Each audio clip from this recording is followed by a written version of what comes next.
materi yang kedua. Dari pemateri yang kedua, dari Dr. Insinyur Wan Abdul Wan Bubakar bin Abbas, FASC.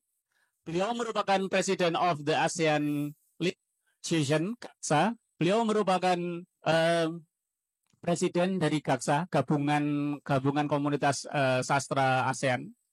Sebelum waktu saya berikan kepada Prof. Irwan, mungkin saya bacakan sebentar tentang CV beliau, tentang apa saja beliau, kepeminatannya, lalu prestasi-prestasi yang telah beliau dapatkan. Tentu saja kalau saya bacakan ini sangat panjang sekali CV-nya, bisa juga dibaca sendiri di slide yang ada.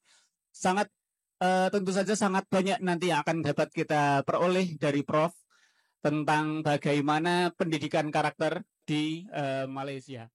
Waktu dan tempat saya persilahkan kepada Prof. Irwan untuk bergabung. Sebelumnya saya sapa dulu. Assalamualaikum Prof. Irwan.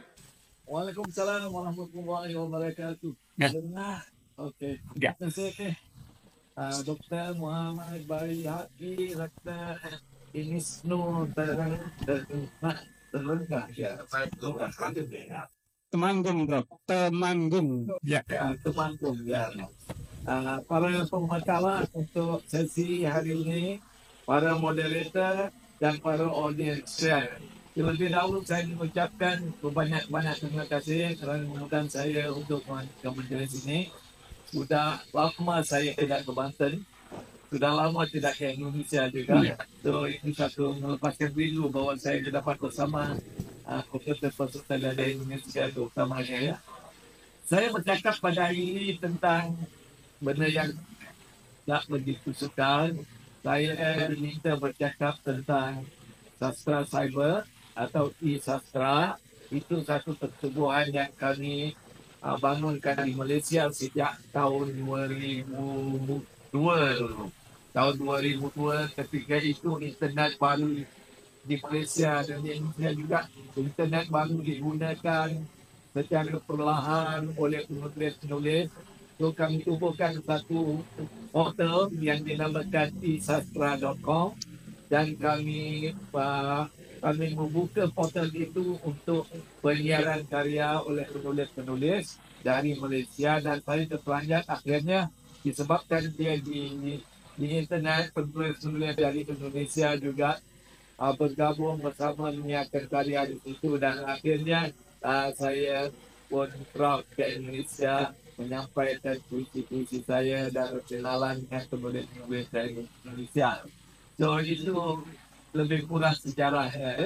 Kami menubuhkan portal e-sastra.com dari tahun 2002 sampai sekarang, dan beberapa tahun lepas kami tubuhkan satu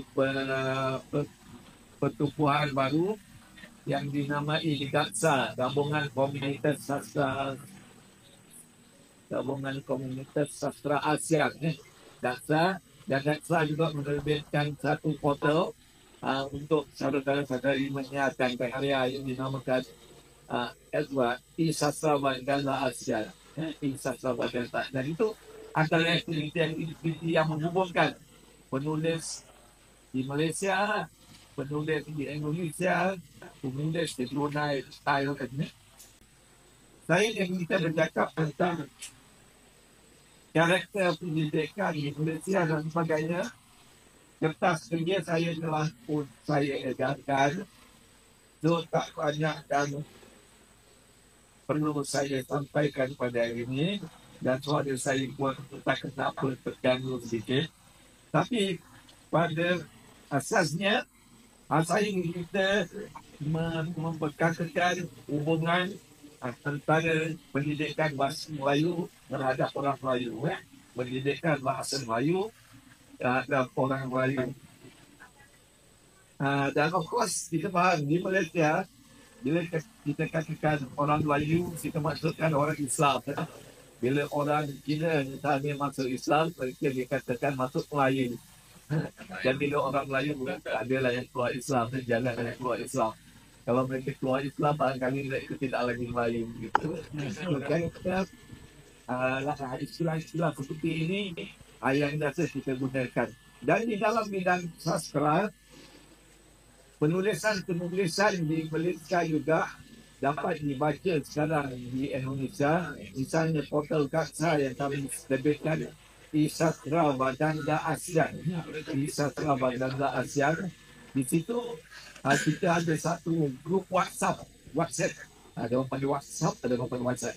Grup WhatsApp di mana saudara boleh hantar karya saudara, dan dari karya-karya di grup WhatsApp itu kami akan pilih karya-karya yang baik, yang menarik, yang outstanding misalnya, dan kami siarkan karya itu di portal e-Sastra Baganda ASEAN yang boleh dibaca di mana-mana.